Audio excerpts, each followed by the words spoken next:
strapping on what barely counts as boots if you're lucky enough to have them, or just tying scraps of leather to your feet and hoping for the best.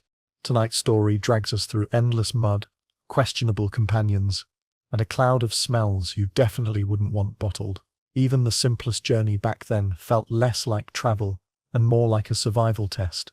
Odds are, you wouldn't make it far, but at least the story might carry you into sleep while you try. Before we get too comfortable, hit like and subscribe, but only if these journeys are your kind of escape. And tell me in the comments, where in the world are you listening from, and what time is it there? I love picturing each of you in your corner of the world as you drift off. Now, dim the lights, maybe switch on a fan for that steady background hum, and let's step together into tonight's journey.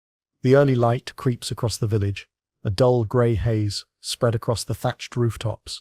The rooster has already called, though the sound of hooves and the rumble of carts in the distance tells you the road is already alive with movement.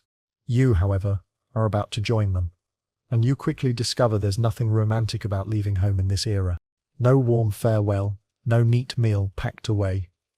This is the Middle Ages, and travel is less about adventure and more about bracing yourself for the chaos ahead. Simply stepping beyond your doorway is remarkable, because in truth, most people never wander more than a handful of miles from the place where they were born. The roads are treacherous, strangers are suspicious, and just staying alive from one day to the next is exhausting. Yet here you are, either foolish or brave, deciding to set out. Scholars still debate whether medieval people moved around more than we think, or whether most remained rooted in their villages. Either way, you're about to test that question firsthand. The first concern is your footwear. If you're fortunate, leather shoes will do. If not, it might be straw-stuffed clogs, or worse, bare feet on the open road. You tug at your woolen tunic, itchy and heavy, carrying the faint scent of smoke from last night's fire. Around your waist, the all-important belt. Everything hangs from it. A tiny purse, with a few coins, a knife for eating or protection, perhaps a flask if fortune smiles. Then you step into the chill of the morning, and the bite of the air quickly replaces any fantasy you may have had. Forget the notion of smooth highways or tidy cobblestones. Though remnants of Roman roads still cut across parts of Europe, neglect and time have left most broken, overgrown, or used as dumping grounds. More often, you slog through muddy tracks that double as open drains. There's no neat separation between where people walk, where animals trample, and where the muck flows. It's all the same dark, squelching mess. As you move forward, doubts creep in. Did you pack enough, or maybe too much? Traveling in this age has nothing to do with comfort. It's about carrying whatever might keep you alive for just one more mile. No polished suitcase with wheels here, just a rough sack, maybe a basket, or even a bundle tied in cloth and slung over your shoulder like a figure in a crude morality play. What do you pack? Bread, first and foremost. Hard, stale, baked days ago, but it lasts. If you're well off, perhaps cheese or dried meat. But for most it's bread again and again. You stuff it into your pouch and try not to think how unappetizing it will taste after hours of walking. Water, a gamble at best. Few trust it unless it's from a fresh spring. More often, you carry weak ale, so thin even children drink it. Better a faint buzz than a gut full of sickness. And then of course the knife. Not just for defense, though that thought lingers, but for cutting food, repairing leather, or fending off the occasional stray animal. It hangs at your side, a small comfort as you set off into the unknown.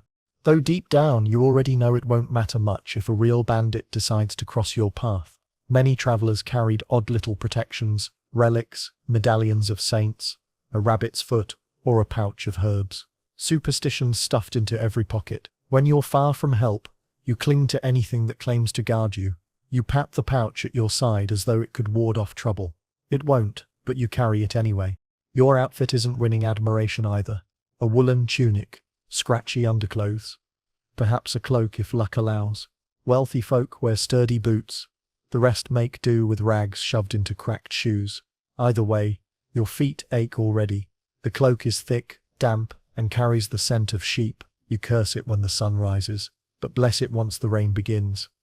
Some historians argue whether travelers of this era were really so poorly equipped, or if merchants and the better-off carried more comforts than the records admit. But in your case, wealth isn't in the picture, and comfort is already a memory. Those around you bring their own strange luggage. A merchant passes, his donkey loaded high with woolen cloth that squeaks under the burden. A pilgrim trudges by, clutching a staff tipped with a scallop shell, badge of his holy journey. A woman balances a basket of dried fish on her head, the smell clearing space around her like magic. Your pack digs into your shoulders as you reach a fork in the road. One path is broad and well used, though full of ruts, puddles and broken stones. The other is a narrow trail winding through hedges, whispering the promise of a shortcut. But in this world, shortcuts are illusions, just different shades of misery. If fortune favors you, you step onto a stretch of Roman road, broad, straight, and paved with stone slabs that stubbornly outlived the empire.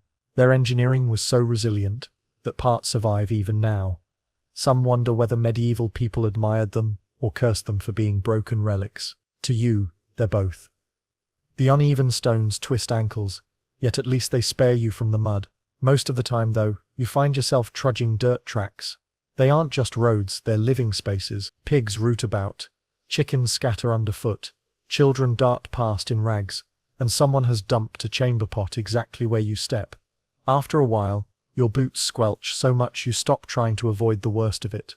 Resistance is pointless. The narrow byways, those supposed shortcuts, are worse still. They snake through woods and across fields, saving a mile perhaps, but hiding dangers. Roots catch your steps, shadows close in, and thieves know exactly where to wait. Leave the main road, and you may as well hang a sign around your neck, inviting an ambush. Yet sometimes you take the risk anyway, whispering a prayer over your pouch of charms. Oddly, the larger roads rarely run straight between towns. They bend to avoid rivers, curve around estates, and detour toward monasteries or markets.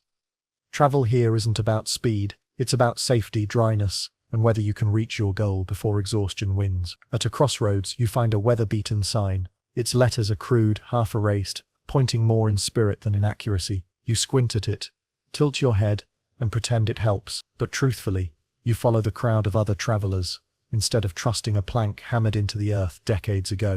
Along the roadside, shrines appear, simple wooden crosses, little stone niches, candles flickering in the breeze. Some honor saints, others local legends. They serve as both spiritual markers and superstitious rest stops. Travelers pause to touch them, mutter prayers, or leave flowers. You mimic the gesture, not from belief, but from caution. Better not to tempt fate. One thing becomes clear as you walk. The road is never truly empty, no matter how quiet it feels. Sooner or later someone appears. Each figure tells you something about who dares the medieval road. First are the pilgrims. You recognize them by staffs, broad hats, and cloaks pinned with badges from holy sites. They march with grim focus, eyes set on salvation. Some hum broken hymns under their breath, others limp in silence, their feet raw. Their shells clatter as they walk, the medieval version of a travel badge. Scholars still question whether every pilgrim was truly devout, or if some used pilgrimages to escape debts, troubles, or just to wander. Next come the merchants, often in groups, leading animals loaded with goods. They never stop talking, haggling, complaining, calculating profit, before they even reach market. One gripes about tolls, another mutters about wool prices. They eye you carefully, unsure whether to see you as customer or threat. Then appear entertainers. Minstrels drag worn-out instruments, sometimes leading a monkey on a rope. Their role is to fill taverns with songs and stories, but on the road, they look tired and hungry. One strums a broken lute, strings buzzing out of tune, yet the faint rhythm still makes your muddy steps a little lighter. Wanderers and beggars shuffle past in rags, eyes hollow, sacks patched and empty. Some beg softly for food, others stare in silence, and you instinctively touch your purse as they pass. Here, the line between fellow traveler and would-be thief blurs dangerously. You fall into step beside a farmer pushing a squeaky cart, his donkey sighing with each pull. He nods without a word, and for a mile you share quiet company before parting ways. This is the rhythm of travel here. Brief alliances, passing words, strangers you'll never see again, but beneath it all lies the shadow that follows every traveler. Danger. Each time hedges close in or forests stretch across the path, unease creeps up your spine. Somewhere out there, Thieves wait. Rumors float on the wind. Don't walk alone near the river bend. Avoid the woods beyond the mill. A gang with clubs hides near the crossroads. Every whispered warning settles in your mind, until each rustle in the brush sounds like an ambush. Bandits don't appear as monsters. They look like you, ragged, hungry, desperate. Some are outlaws, former soldiers turned to theft, their discipline long gone, but their blades still sharp. Others are villagers who gave up farming for robbery. Some even disguise themselves as pilgrims, cloaks hiding knives until the moment they strike. Who can you trust? You can't be sure. Whether the roads were truly full of thieves, or whether chroniclers exaggerated, will always be debated. But for you, here and now, the fear is very real. You tighten your hand around the small knife at your side, though you know it's laughably inadequate compared to the weapons that might be waiting out there. A wooden club can shatter bone. A crossbow bolt could bring you down before you even turn your head. You're no warrior, just a weary traveler with sore feet and more nerves than courage. Still, you rehearse in your mind how you'd swing the blade if trapped, how you might shout, how you might run. The truth is simple. Traveling alone is a gamble few are foolish enough to take. Safety lies in numbers. A solitary figure is an easy mark, while a group at least poses a challenge. That's why you hover close to a cluster of merchants, hoping their presence wards off prying eyes in the trees. Then again you realize with a grim smile, they're probably thinking the exact same thing about you. The landscape does nothing to calm your fears. Trees crowd on either side, their branches twisting overhead like bony fingers. The path narrows into a green tunnel, shadows stretching across your way. Your heartbeat quickens. Every snap of a twig jerks your head around. Was it a deer? Or something else? You've heard tales of pits dug across the road, disguised with branches to snare carts and animals. Others say thieves roll logs into the way, waiting for travelers to stumble. You imagine it clearly, half expecting to fall into a hole or see a barricade at the next turn. Then comes laughter, not close, but distant, carried faintly on the air. Rough voices, careless joking, the merchants tense, their donkeys shifting uneasily, and your chest tightens. As if the threat of bandits weren't enough, the road presents another constant trial. Water. Streams, rivers, marshy patches. None appear where you'd like them, and all demand a price. At first glance, a shallow river seems harmless, its ripples glinting in the sun. You picture yourself stepping across easily, only a little wet. But the moment you wade in, reality bites. The water is bitterly cold, the current stronger than it looks, and within seconds you're knee-deep, boots filling with icy sludge. Each step sends water sloshing, and by the time you drag yourself to the far bank, you're soaked, shivering, and furious.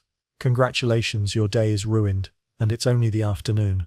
If fortune smiles, you find a ferryman. Fortune is a generous word, though. Ferrymen know they hold power over the crossing, and they eye you carefully, weighing how much to demand.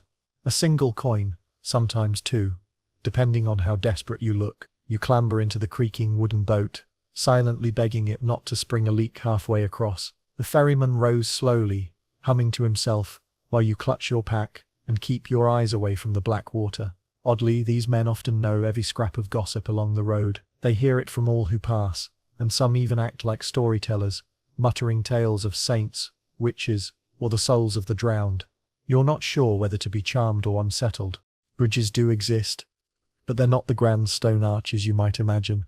Most are little more than wooden planks bound with rope, sagging under their own weight. You set foot on one, and it groans like an old body rising from bed. Each step makes the boards bounce, water gushing beneath. You grip the railing, if there is one, and shuffle cautiously, praying this isn't the day it collapses. Scholars still wonder whether local lords cared much about keeping these crossings intact for travelers, or if repairs were only made when it served their own castles. Staring at the warped boards beneath your feet, the answer seems obvious. Nobody built this bridge for your comfort. And just when you think the ordeal is over, there are toll bridges. A guard appears, palm outstretched. His fee is demanded. Sometimes official, sometimes a scheme invented on the spot. You fumble for coins, wishing you had the courage to argue, but the sight of his spear makes the choice easy. You hand over the money, mutter your frustration under your breath, and keep walking, feet dragging heavier than ever. Your cloak still clings damp against your shoulders, and now you begin to notice the real divide on the road. How you travel. On foot, you feel every stone, every muddy rut, every mile. On horseback, you trade one misery for another. Speed for sore muscles, and a sorer backside. Either way, travel in the Middle Ages is far from graceful. You plod forward on your own 2 feet, and every step reminds you why most journeys rarely stretch beyond a day's walk. Your boots, if you're lucky enough to have them, are already splitting at the seams, letting in mud and water. If you're less fortunate, it's just sandals or patched shoes, stuffed with straw for warmth. Each step squelches, and you swear you can hear your toes protesting. Walking is the default, the commoner's fate. It's slow, exhausting, and constant. But it costs nothing, and that makes it priceless. Along the road, you pass those lucky enough to ride. Horses are for the wealthy, knights, nobles, or well-off merchants. From your muddy perspective, they look like lords gliding above the muck, but the truth isn't so flattering. Spend hours bouncing on a saddle, and your thighs rub raw, your back knots, and your entire body vibrates with every hoofbeat. You can almost hear the groans of those riders as they dismount, walking stiff-legged, like broken marionettes. Mules and donkeys, though slower, are far more common. They carry loads. Sometimes people, sometimes both. You watch as a thin merchant rides one, his goods piled so high the poor beast disappears beneath the stack. The donkey brays, stubbornly refuses a puddle, then finally lurches forward with a noise that sums up everyone's mood. It's a reminder, travel is as hard on animals as it is on you. One quirky sight catches your eye. A cart pulled not by horses but by oxen. Slow as a funeral march, they plod forward, chewing cud with complete indifference to the road. The driver shouts, prods, and curses, but the oxen ignore him. Travelers groan, stuck behind the lumbering beasts, but nobody dares overtake. The road is too narrow, too muddy, too dangerous. You shuffle along behind them, choking on the smell. Until finally, mercifully, the cart veers off toward a village track.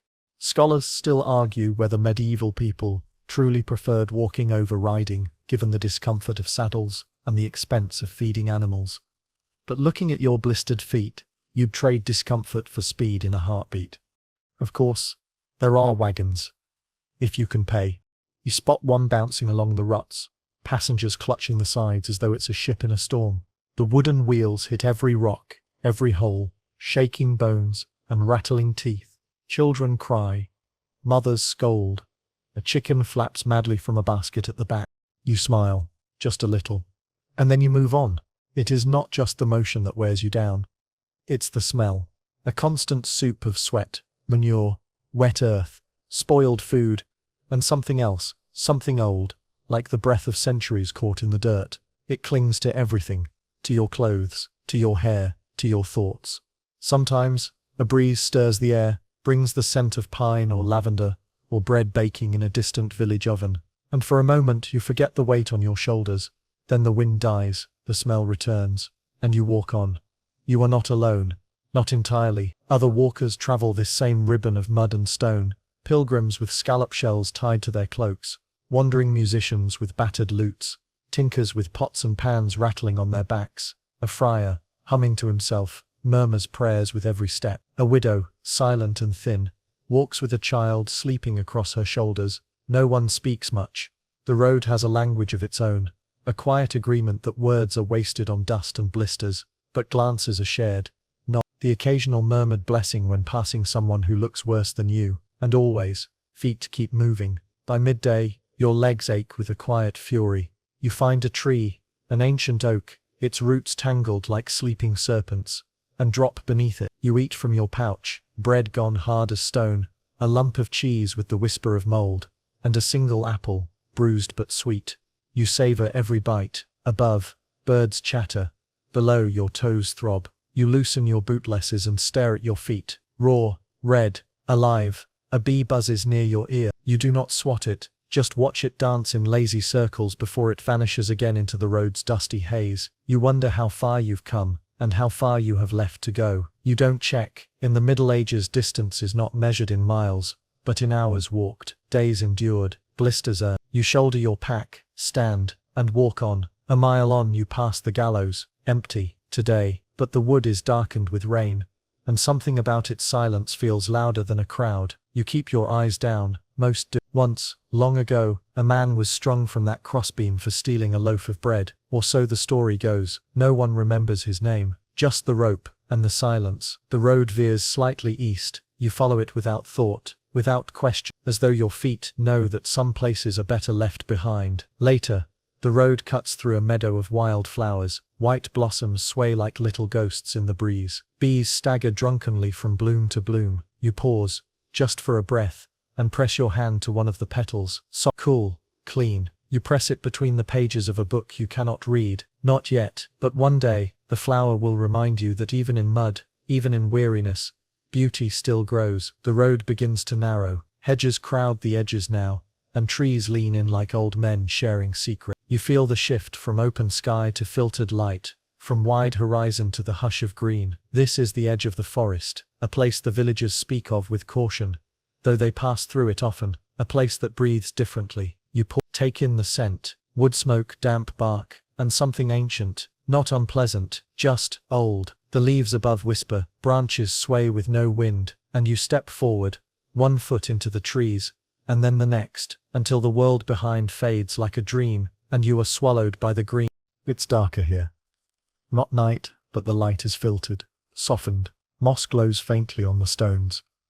Ivy coils like sleeping serpents around tree trunks. You keep to the road, such as it is, little more than a trail of packed dirt winding between roots and fallen leaves.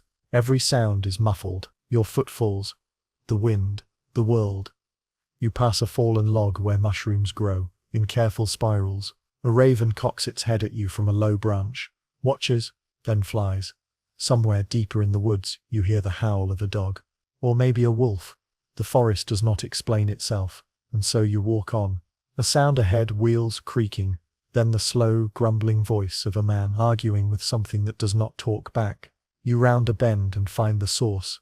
A cart, stuck in the mud. Its driver, a man in dark robes with a heavy ledger slung at his side, is kicking at the wheels with theatrical frustration. His donkey looks equally tired of the situation. You nod a greeting. The man sighs. God sends rain and the road swallows gold, he mutters, as if to no one. Then, more directly, are you headed to St. Wulfric's? You shake your head. You don't know the name. He squints at you, then nods to himself. Doesn't matter. All roads lead to taxes. You ask if he needs help. He laughs. If you can lift a cart, I'll name you a saint myself. You share a small smile, then edge past. He mutters another curse at the mud. His donkey sighs louder than he does.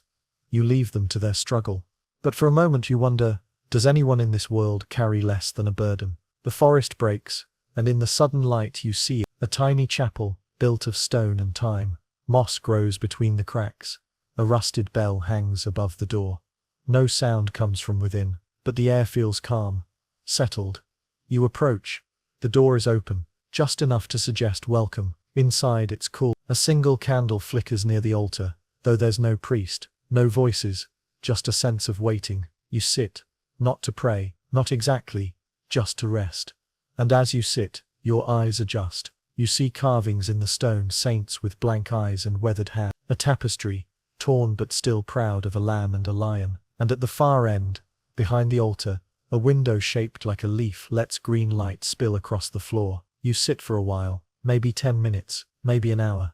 Then you rise, quietly, and step back into the world. Further down the road, you meet an old woman. She walks with a stick, taller than she is, and wears a shawl the color of ashes. A basket dangles from her arm, filled not with bread or apples, but herbs, strange ones, wild ones. She eyes you, then, without a word, plucks something from her basket and holds it out. A root, twisted like a question mark. For the feet, she says. Her voice is creaky and kind. You take it.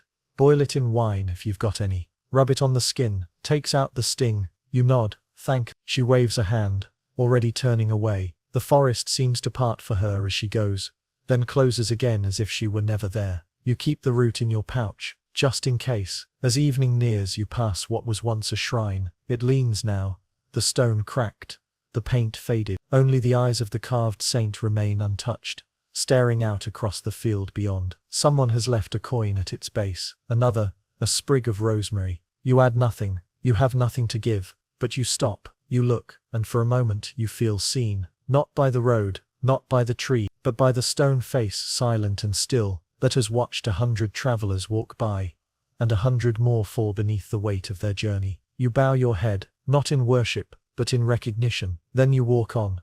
Dusk comes slowly, painting the sky in bruised lavender. The forest fades behind you, and ahead lies a river, shallow, wide with stepping stones like broken teeth leading across. The water is cold, you feel it through your boots, through your skin, through your bones. Halfway across you pause, look up straight. The sun glints off the surface just once like a gold coin tossed by a careless god. You cross, wet again, but cleaner, somehow, and on the far bank, a path leads uphill, narrow, winding, but clear. You follow it, and behind you the river keeps flowing, as it always has, as it always will. The road crests a low hill, and as you reach the top, you see it, a village, small, tucked between a patch of wood and a bend in the river. Smoke rises from a few chimneys, curling into the violet dusk like sleepy ghosts. Chickens still wander near fence posts. A dog barks once, then lies back down. You feel it before you hear it, the soft hum of humanity, the quiet weight of daily life winding down.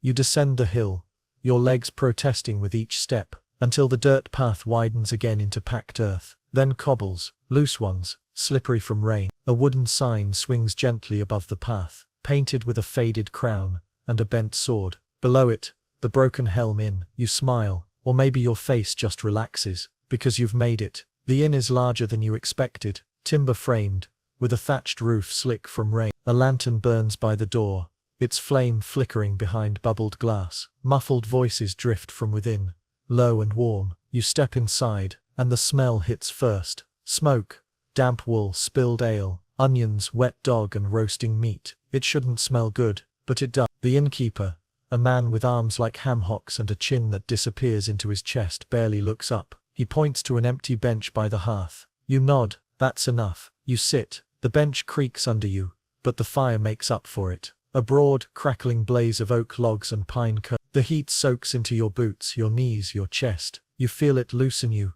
like a hand untying a knot in your back. Around the hearth, other travelers sit, an old woman with a threadbare shawl, knitting something grey and endless. A boy no older than 10, fast asleep with his head on the table. A trader nursing a pewter mug, and staring into the flames like they owe him money. And a dog, old patchy, snoring by the fire with one paw twitching as if chasing dream rabbits. No one's, but that's the language of the road. Silence, shared and sacred. When food arrives, it's simple. Brown bread, thick stew, a wedge of cheese that crumbles as you bite it. You eat slowly, each spoonful of stew is thick with root vegetables, a hint of salt pork, and a dash of something sharp, vinegar, maybe. You don't ask, you just eat, and drink, and feel your body remembering itself. The trader across from you finally speaks. Coming from the west, you nod. He grunts. Watch for floods. River took out the stone bridge last week. Folk crossing at night. Been swept clean away. He sips his drink. Storms coming too. You thank him. He shrugs.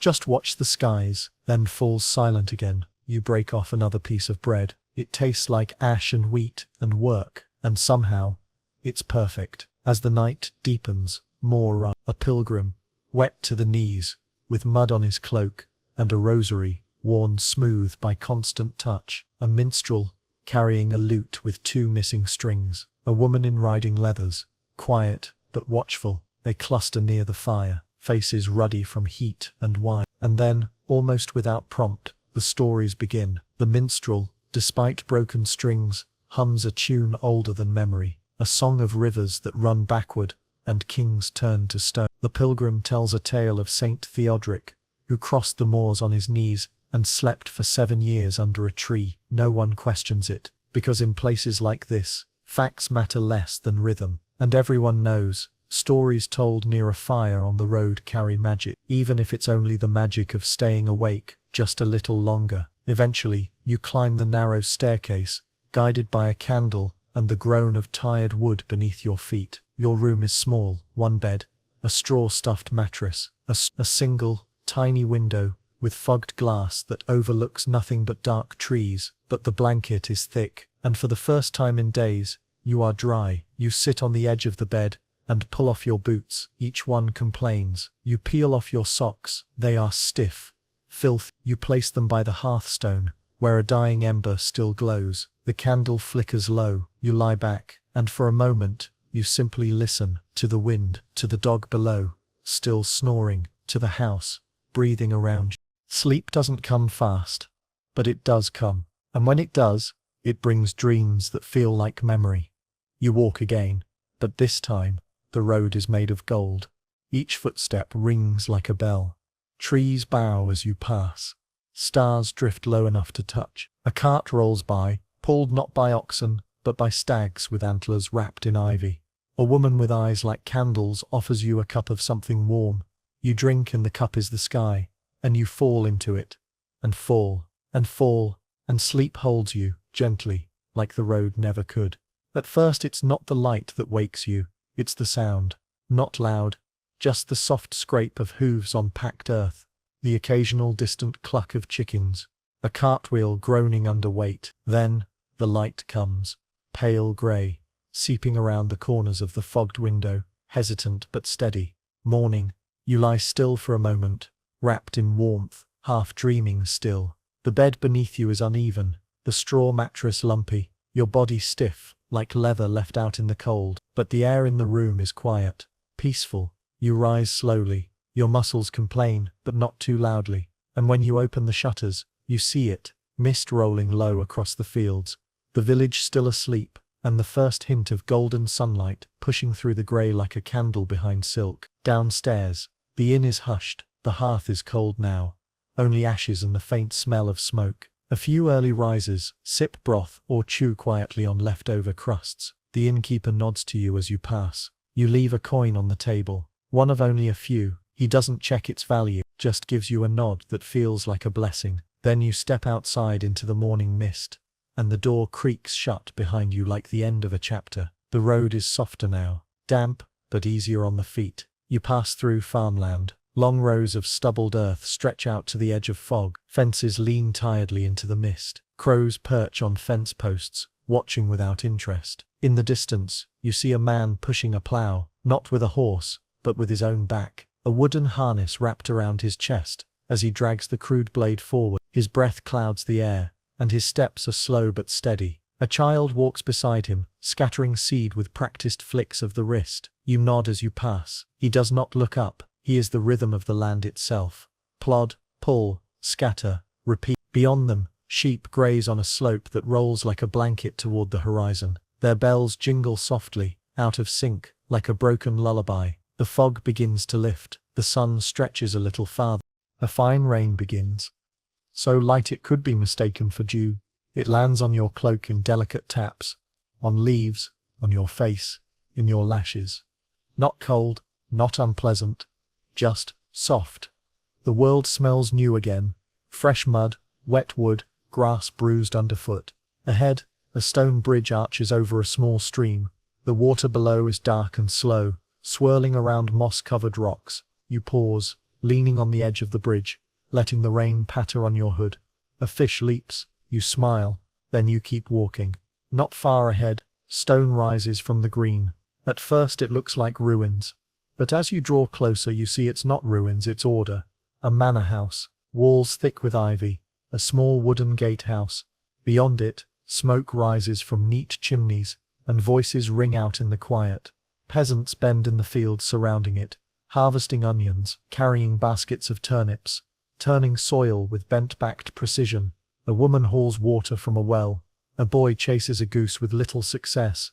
They work like breath, constant, unnoticed, vital. You pause near the edge of a ditch, watch as a pair of men repair a fence with quiet efficiency. They don't speak. They just hammer, lift, tie. A dog barks once. You move on. This is not your place. But it's a reminder, not all roads are wild. Some are owned, tamed, watched. You glance once at the manor house on the hill. Its narrow windows watching the road like half-lidded eyes, and then you walk on. Midday brings a clearing, and in that clearing, a small stone chapel, older than any man still living. Vines wrap its base. A wooden cross leans slightly in the soil out front. A monk sweeps the path. He wears sandals, even in the chill. His robe is patched at the elbow. but his face is calm, like water that has never been stirred. He glances up as you pass. "Traveler," he says. You nod. He gestures toward the chapel. Rest is free. Silence is sacred. You step inside. No one else is there. Just benches, stone walls, and dust motes dancing in beams of light. You sit, for a moment, or maybe an hour. Then you rise, bow your head, and step back into the wind. The monk has vanished, or maybe he was never there. The broom still leans against the wall. The road dips again. Afternoon comes slow, lazy. The sun ducks behind a bank of clouds, and everything becomes hushed, like the world is trying not to wake a sleeping child. You pass an orchard, apples hanging like lanterns. A cow stares at you from behind a dry stone wall, its eyes full of mild curiosity and nothing else. You chew the last of your bread, and drink from a stream that sings against its own stones. A hawk circles above you, silent. Everything is silent, except your footsteps, and the road, always the road. Later you reach a crossroads. In the center, an old tree, enormous, hollow at the base, a place where travelers leave things. A boot with no laces, a wooden token with a saint's face carved into it, a feather, a comb, offerings, or memories. You add nothing, but you touch the bark, rough, solid, alive. You don't ask it questions, but still it feels like it answered something. You walk on, the road bends east, and you follow. The sun, once high, now leans gently westward, stretched long across the hills, its golden edge softening into evening, and somewhere far off, a bell rings, faint, hollow, like the voice of time itself. You pause, let the sound wash over you. It doesn't call to you exactly, but it does invite, like a door left ajar. You follow the sound. The monastery sits behind low stone walls, woven through with wildflowers and nettles. Not grand, not rich, just still. A pair of wooden doors stand open. Inside, the scent of beeswax, parchment, and fresh herbs drifts out. A monk waits just beyond the threshold, not blocking your way, just standing. He looks at you, not with curiosity, not with suspicion, just with presence, as though your arrival was neither surprise nor burden, just another part of the day unfolding. He steps aside. You enter. Inside the walls, life flows with the quiet rhythm of centuries. A garden grows in strict, gentle rows. Onions, thyme, beans. A woman tends to them in silence, brushing soil from the leaves, with the gentleness of a mother wiping a child's face. Beyond her, two monks copy scripture by the open cloister, their quills scratching softly, like moths against bark. The air is different here, heavy with stillness, but not the kind of stillness that feels empty. No, this is full stillness, the kind that wraps around you and says, you can rest here. You're shown a seat beneath the cloister arch, a bench worn smooth with use. A place for travelers, for the tired, for the curious. You don't ask for food, or shelter, or words. You just sit, and the world continues without asking you to move. A bell chimes again, this time closer. The monks do not speak. They file into the chapel, their steps soft, measured, like stones dropped into water. You remain outside, listening, not to words, but to peace. Later, as the light dims to the soft blue of evening, the monk returns. He holds a small bundle, cloth tied with twine. He doesn't speak, just hands it to you. Inside, bread still warm, a wedge of soft cheese, a fig, dried and sweet, and a tiny smooth stone, with a cross carved into it. A gift, a blessing, a reminder. You bow slightly. He does the same, and then you step back through the wooden gate, back onto the road. But for a while, the silence of the place walks beside you. The trees grow taller again, thicker. Their leaves whisper in a hush-hush language the wind understands better than you ever will. You walk slower now, not because you're tired, though you are, but because the world itself seems to be slowing down. The sky becomes painted in lavender, copper, then deep blue. Stars begin to prick through the veil, one by one, like candles lit in the upper chambers of the heavens. You pass a stream. Its voice is gentle now, lower than before, as though even water must whisper at this hour. You kneel beside it, drink, wash your face. The cold shocks you awake, just enough to remind you you're still here, still walking, still alive. Far ahead you see a fire, a camp, one man, one horse, one lute. You approach slowly. He sees you, gestures to the other side of the fire. You sit. No words are spoken. He plays. The lute is old. Only a few strings still sing. But somehow it's enough. The melody is simple, haunting. It spirals up into the sky like smoke, like prayer, like memory. He doesn't ask your name, you don't ask his. But the song wraps around both of you. And for a while that's all there is. Just firelight, and music, and stars blinking approval overhead. Later you lie down on a patch of grass just off the road. Your cloak is your blanket. Your pack. A pillow. The monk's bread sits warm in your stomach. And the stone cross rests in your palm. You look up. The sky has turned velvet, dark, endless, and full. Orion climbs the heavens. Cassiopeia reclines. The moon has yet to rise. And so the stars keep nothing hidden. You feel the cold only a little. You hear an owl cry. And somewhere, far off, maybe only in your mind, a church bell rings again, soft, steady, counting time that doesn't matter here. You close your eyes, and sleep finds you gently, like a hand on your brow. When you wake, the world is gone. At least, it seems that way. A thick fog lies heavy across the land, dense as wool and twice as quiet. Every shape is softened, every sound is distant, as though wrapped in cotton. You sit up slowly, dew clinging to your cloak like tiny pearls. Your breath clouds the air, the grass beneath you is soaked, but the road is still there, a ghost of itself, winding forward into the vale. You rise, and follow. The world becomes smaller. You can no longer see the trees, only hear them creaking softly, dripping moisture like slow tears. A branch cracks somewhere nearby. You stop, but it's nothing, just the woods breathing. Still, the fog changes things.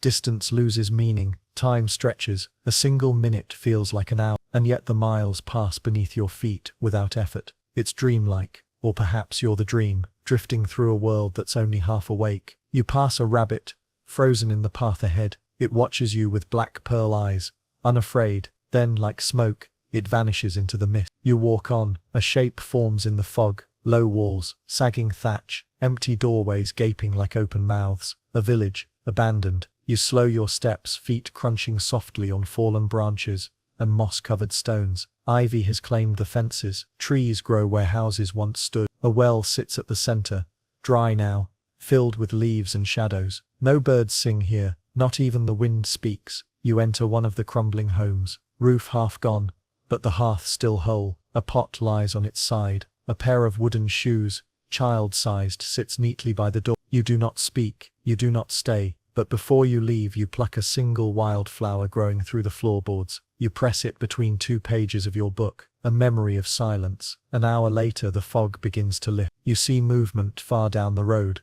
the shimmer of a banner, rippling gold and blue, the creak of well-oiled wheels, the clop of hooves, a noble's caravan. You step off the road, not out of fear, out of instinct. It's not your world, that gilded space behind painted wood and silk-draped window. That sound of horses shod with silver, guards in livery, voices that speak Latin like birdsong. The procession passes. You catch only glimpses, velvet sleeves, polished armor, the curl of laughter like perfume on the air. A boy in the last wagon sees you. He watches you until the trees hide him again, and then the road is yours once more. Later, hungry, you stumble upon an orchard, not wild, but not tended either. The trees are heavy with red fruit. Their branches hang low, as though offering something they don't expect you to take. You do, of course. An apple, sun-warmed, crisp and sweet with a little sour at the core. You eat it slowly, sitting on a stone fence that circles the orchard like an arm. A gate stands nearby, old iron, rusted, but unlocked. You push it open. It doesn't squeal, just creaks like a whisper saying yes, this way. The afternoon arrives suddenly, as though the fog was holding the day hostage and has now let it go. Humbled and golden, everything glows. The road, the trees, even your hands outstretched before you catching sunlight as if for the first time. You come to a small rise in the land. From the top you can see miles of earth, rippling gently like a worn blanket laid across an old bed. And there, far off, you see the shape of a castle on a distant hill, just a silhouette, but unmistakable, a crown of stone, watching over the green. No, you won't reach it tonight, but it waits, and so do you. Evening begins its descent, and with it you pass a tiny shrine, no more than a stone alcove, half sunk into a hillside. Inside, a worn carving of a mother holding a child. One arm is broken, the face, smoothed by time and touch, but someone has left fresh wildflowers in a chipped jar, still wet from the morning's mist. You sit beside the shrine for a while. You don't pray, but you do close your eyes, and you do breathe, and in that breath, you find something close to peace. Night comes softer this time. No fog, no cold wind, just a pale moon, rising early, a few stars peeking shyly behind it. You build a small fire, nothing more than a pile of twigs and a flat stone to shield it from wind. It crackles to life, a living thing, flickering, snapping, warming your hands and your heart. You eat the last of your cheese, tear the bread into pieces, sip from a flask filled earlier at the monastery. It's enough. You lean back and watch the fire, and the fire watches you. Then, just as the fire dims to a low orange breath, you hear a voice. Not close, not threatening, just nearby, singing, softly. A lullaby maybe. Or a hymn. You don't move. You just listen. The voice fades into the trees, but the echo lingers, and your eyelids grow heavy. Before the sun rises, the sky turns silver, not bright, not blue, just pale, like the color of worn metal, or cold water just before it boils. The fire beside you is ash now, curled and silent. You rise slowly, your limbs are stiff, but not in pain, just well-traveled, and as you crest the next hill, you see it again, the castle, now closer, still distant enough to seem unreal, but close enough to see the way morning clings to its towers like a shawl. The flags atop the keep hang still, no wind yet, no sound, just presence. It does not call to you, it does not need to, it simply waits, as all things of stone do. You walk for another hour. The air is cool, damp with dew. Each breath feels like clean linen against your throat. Eventually the forest rises around you again, but softer now, tamed in places, wild in others, somewhere between wilderness and garden, and there, half hidden by creeping vines, you find it. A stone wall, crumbled at the edges, swallowed by green, but standing. You follow it, and after a time, it leads you to a cottage. It's small, thatched, smoke curling from a narrow chimney. A garden spills across the yard, not for beauty, but purpose. Every herb has a reason, every root, a memory. You knock once. The door opens. An old woman, taller than you expected, thin, but strong. Her eyes like glass, cooled in shadow. She does not ask who you are. She just nods once, and gestures you in. Inside, it smells of dried thyme, mint, and something sweet beneath it all. Maybe honey, maybe something else. Bottles line the shelves. Bundles hang from the rafters. She hands you a cup without a word. The tea is warm, bitter, healing. You sip, and your shoulders drop. She doesn't ask where you've come from. She doesn't ask where you're going. Instead, she speaks of small things, of a fox she saw near the well last night, of a storm she thinks will come in 3 days' time, of a child she helped deliver, born with 6 fingers, but strong lungs. Her voice is gravel wrapped in velvet. You find yourself listening without needing to reply. She places a hand on your wrist once, just to feel your pulse, then nods satisfied. No cures offered, but none needed. You finish your tea, and the silence that follows feels complete. Before you leave, she gives you a bundle wrapped in cloth. Inside, a fresh heel of bread, a pouch of dried herbs, and a tiny vial of something amber golden, sealed with wax. For your dreams, she says. That's all. You thank her. She does not bow. She just closes the door as gently as breath. The road tilts upward again. You walk in shade now. The trees taller, the air cooler. The birdsong here is sparser, but somehow clearer, each chirp like a single chime, hanging in the morning stillness. The castle looms now, real and wide. No longer a storybook shadow on the hill, but a living thing, walls thick, gates shut, guards pacing the walls like clock hands. You do not approach, you do not knock, you simply stand at the edge of a wide field, watching as the wind begins to stir the banners. A peasant boy herds goats in the nearby grass. He hums a tune older than the castle itself, and you sit down on a stump, just to listen. For the first time in days, maybe weeks, you don't feel like walking, not because you're tired, but because stillness feels earned. You look back down the path you came. It twists and disappears into green, into gold, into shadow. You wonder how far you've walked. You wonder how far is left. But mostly, you don't wonder at all. You just breathe and feel the weight of the air settle around you like a cloak finally laid down. A single crow lands nearby. It stares, cocks its head, then hops 3 times, picks at the grass, and flies off again without ceremony. You watch its wings vanish into a cloud that hangs low over the trees, and you think, not in words but in something quieter, that maybe this is the end of one road, and the beginning of another. Maybe the journey is not a line, but a circle, one that lets you return without ever going back. It begins with a shift, not in sight, not in sound, but in the air. A heaviness, a stillness, the kind that presses gently against your skin and whispers that the sky is about to fall, not with anger, but with something softer.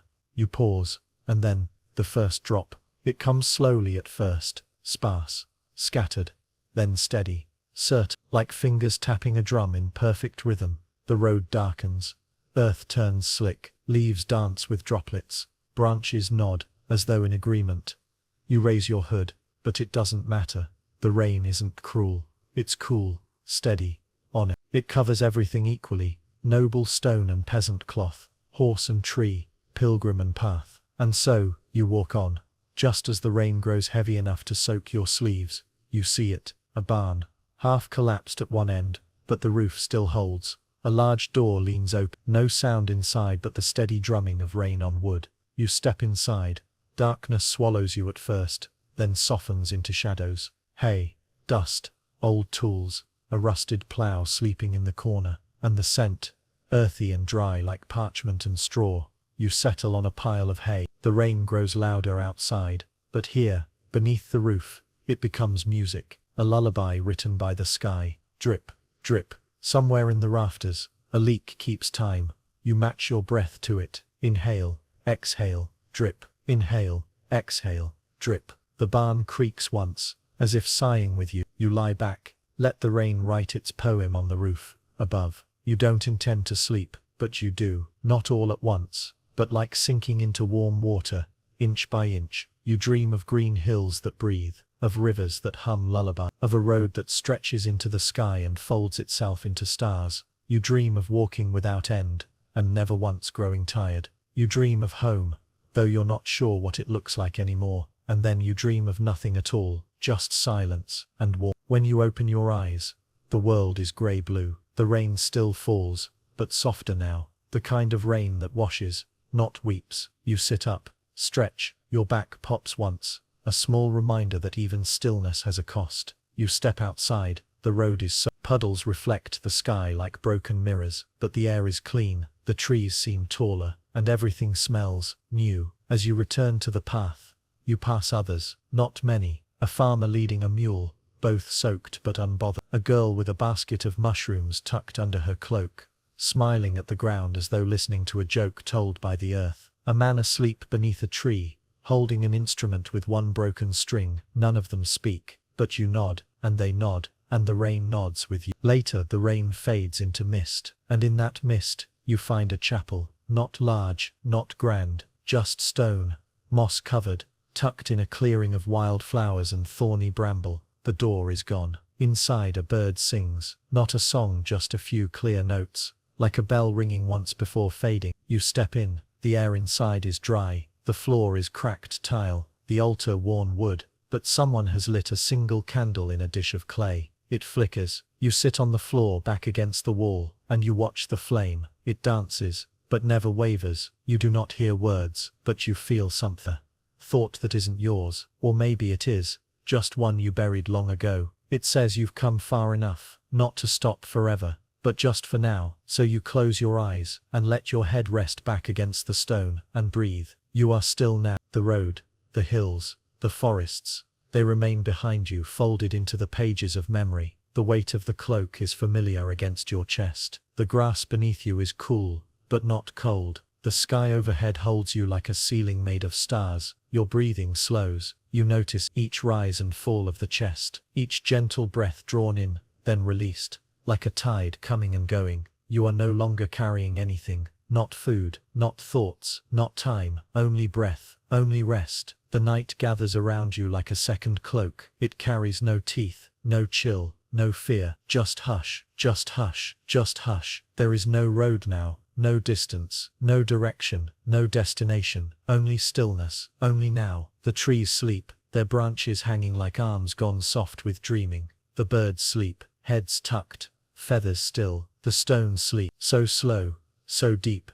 The earth forgets they are even there. The fields sleep, and the flock, and the old woman with her garden, and the castle on the hill. They all rest now, as you do, as you are meant to. Above you the stars hold their silence, not empty, but like cups filled to the brim with stories you don't need to hear tonight. Stories that can wait, stories that watch over you quietly, patiently. The moon has not yet risen. The sky is not blue, it is not black, it is velvet, unmeasured, weightless, a cradle made of shadow and time. Inhale, exhale, drift, inhale, exhale, drift. There is no sound but the rhythm of you, and the hush of the grass, and the wind whispering, rest. You feel it, don't you, that you're not on the road anymore. You are the road, long and soft and winding, folded through woods and fields and voices that no longer speak. You're not going anywhere. You're already there. You always were. Thoughts begin to fold, gently, like parchment tucked into a satchel. One by one,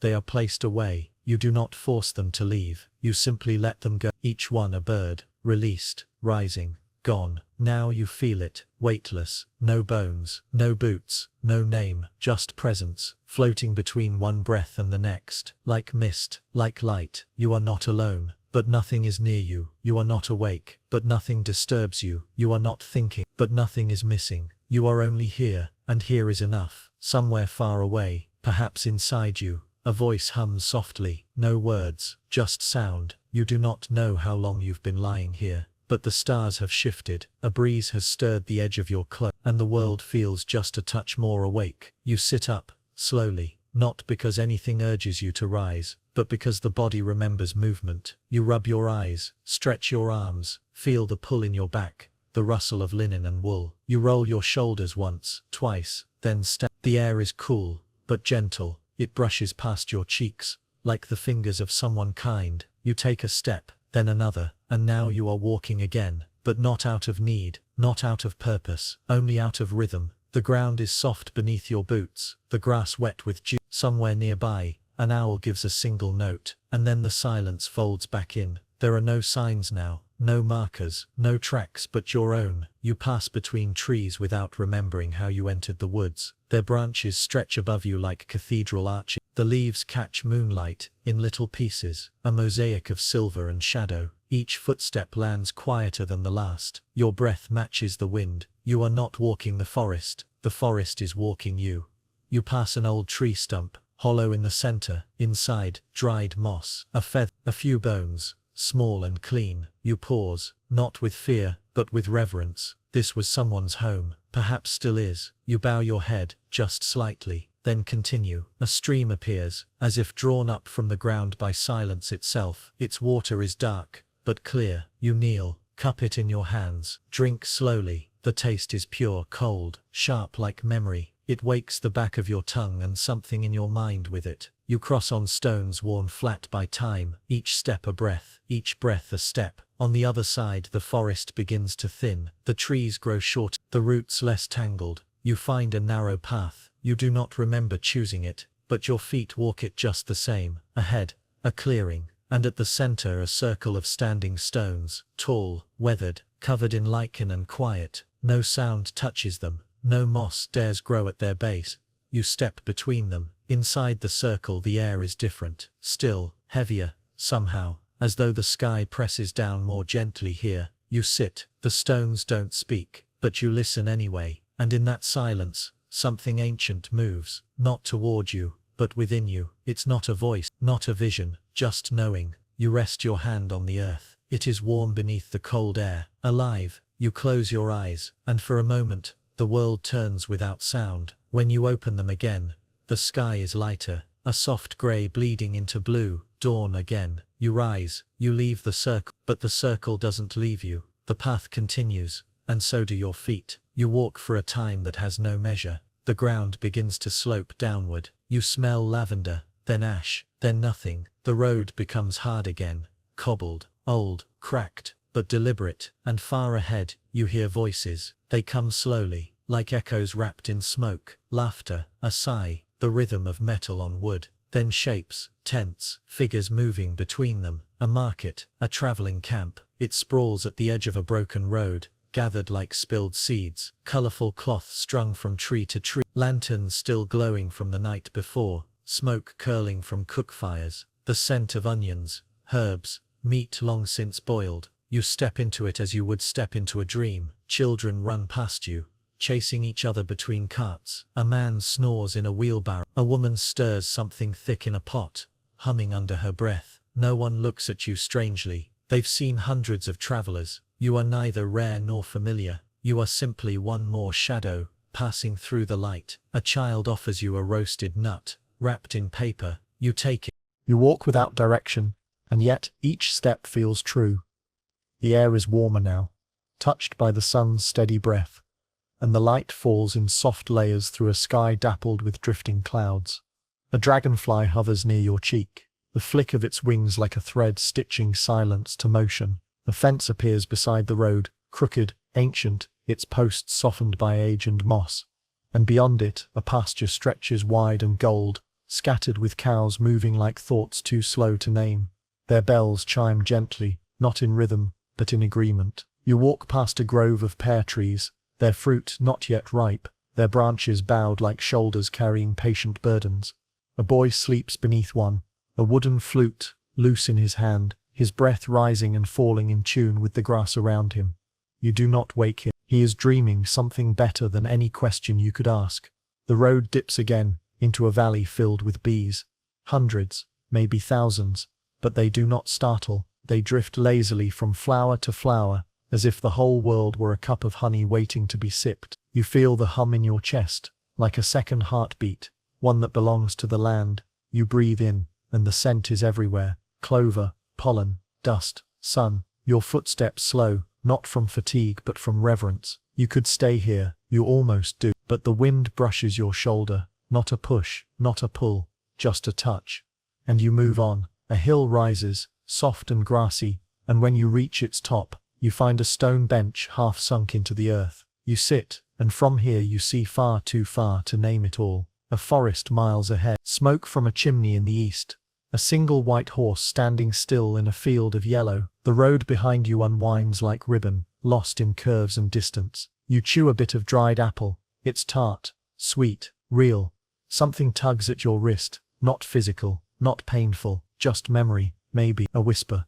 The road says nothing, but it waits. You keep walking. The air grows drier, not hot, but cleaner. Pine needles crunch beneath your boots. The trees grow taller, straighter. Their shadows stretch across the path, like lines in an old book. You pass a carved stone half buried in the ground. A language you don't know, a date maybe, a name. You run your fingers across it, smooth with time, rough with meaning. You nod, not knowing why. It feels right. Further along, a child's doll lies in the brush, hand-stitched, faded but whole. You lift it, wipe a smudge from its cheek, place it gently on a low branch. It does not belong to you, but it belongs to the road. A stream winds into view, narrow and fast. You follow its banks, listening to its laughter as it hops over stone and root. A heron stands at the edge, perfectly still. When it finally lifts into the air, it does so without effort, without sound, as if it were never part of the earth at all. The sky deepens toward blue, deeper, almost violet. You cross a narrow bridge, nothing more than planks lashed with old rope,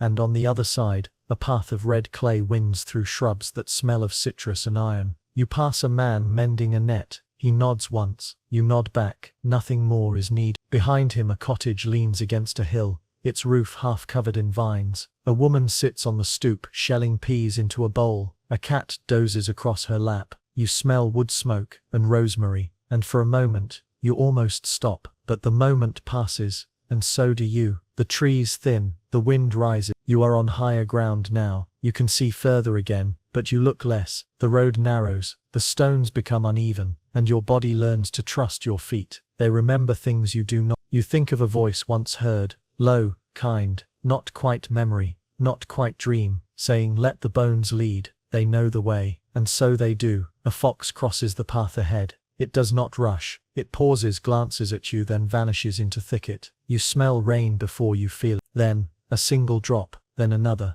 then all of it. But the rain is not cruel. You do not run. You walk slower, letting it soak your shoulders, your sleeves, your breath. The world darkens. The trees become silhouettes, but the path glows faintly, slick and silver in the downpour. You follow it as one might follow a song. Eventually the rain passes. Mist clings to the grass like tired hands. A frog sings once, then goes quiet. The world holds its breath, and then exhales. You find a grove where someone has built stone cairns, dozens of them, stacked with careful hand. You pause, add 1, 3 stones, no more. You move on. A mountain looms in the near distance, sharp at the top, shrouded in clouds. The road doesn't go there. It curves left, around its base. You are glad. You don't need the mountain, not now. A bell chimes, soft, metal on wind. You follow the sound. A cart appears, broken, wheels splayed, canvas torn. No one is near, but there are footprints in the mud. A broken sandal, a single silver button. A song begins to rise in your throat,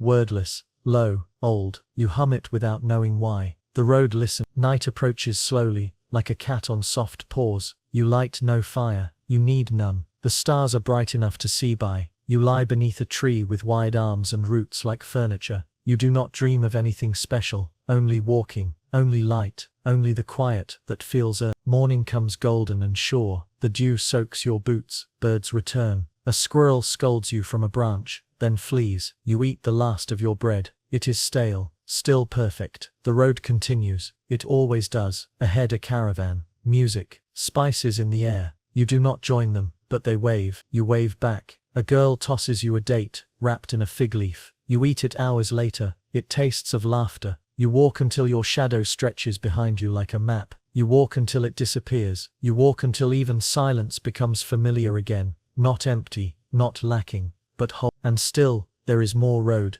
And still, your legs obey. And still, the sun returns. The days pass like pages turned by a breeze. You lose count. You stop looking for signs. Every footstep is its own destination now. You are no longer a traveler. You are not a pilgrim. You are not a seeker. You are simply one who walks, and that is enough. A field opens up ahead, and in the middle, a chair, nothing around it, no house, no path, just a chair. You sit, and for the first time in what feels like lifetimes, you do not think about moving. You listen to the wind in the grass. You listen to the way your name no longer feels necessary. You close your eyes. The road does not vanish. It simply waits. You rise again, step forward, and